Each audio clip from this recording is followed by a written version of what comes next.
You've done such an awesome job the past few weeks learning about addition and subtraction separately, but today we're going to practice putting both of those things together because sometimes you're not going to get a paper that's only addition or only subtraction, and you need to know when you're going to be adding two smaller numbers to get a bigger number or when you're going to be taking numbers away.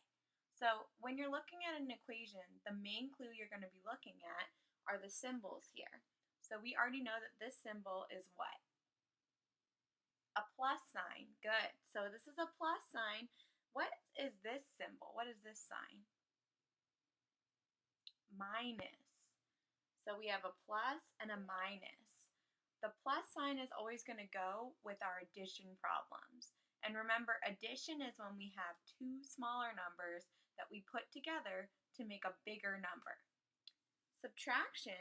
In subtraction, the bigger number always comes first, and then we're taking away from that bigger number to get another smaller number. So let's practice just one addition and one subtraction, and then I'm going to give you some time to practice on your own this week, trying to combine what a plus or a minus and figure out how you need to solve each of those problems.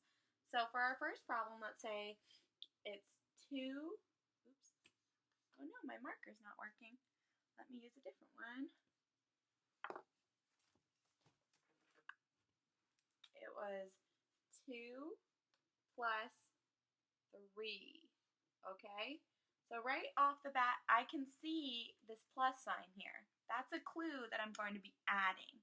So I'm going to take these two smaller numbers, and whatever it equals should be bigger, because that's how addition works. You take two small numbers and get a bigger number. What it equals is always going to be bigger.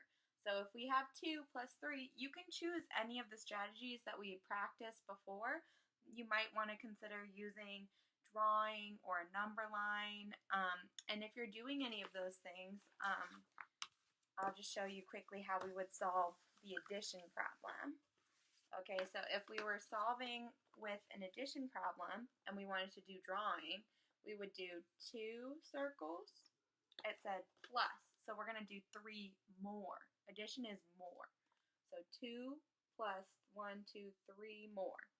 You might want to solve it with a tens frame in the same way, so you could do 2 plus 3 more, and you'd get 5. Or you could circle the 2, and then in addition, when you're doing a number line, you're always going to want to hop forward to get to that bigger number. So since we're adding 3, we want to hop 3 times. 1, 2, 3, and we're going to land on that 5.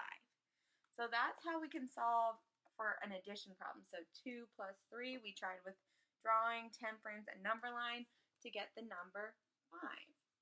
Now, if you wanted to do a subtraction problem, we always want to remember that in subtraction, the bigger number always comes first. So let's not forget, as we're solving this, that our bigger number needs to be first. So if the problem is 6 minus 2 equals, this minus sign here is telling us it's subtraction. So this should be the biggest number. We don't want to end up with a number that is bigger than 6 when it equals, when we solve for our equation, because that means we added them by accident and we're subtracting or taking away. So if we're going to solve a subtraction using these strategies, the similar thing, you just want to do, if it's 6 minus 2, you could do a drawing, 1, 2, 3, 4, 5, 6. And then with subtraction, when you're solving for the drawings, you don't want to add 2 more, because that would be adding. We don't want to add. For subtraction, we want to take them away. So we're going to take them away by crossing them out. And then we're left with 1, 2, 3, 4. Because subtraction is asking how many would be left if we take 2 away from 6. Let's try on a 10 frame. 1, 2, 3, 4, 5, 6. And you take away 1, 2. And you end up with 4 just the same way. Finally, if you're going to do it on a number line, it would be circle the 6. And then we're going to hop. We know we're going to hop 2 times. But in addition, we hop forward.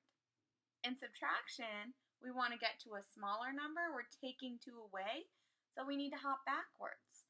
So we're going to hop 1, 2, backwards. So what I'm going to do is this week when you're doing your equation problems, I'm going to give you a mix of addition problems and subtraction problems so that you can see if you can solve each of the problems, and you need to really pay attention to these symbols. So if you see a plus sign, you should get a bigger number, and if you see a minus sign, your number should be smaller because we're taking away. I can't wait to see your work.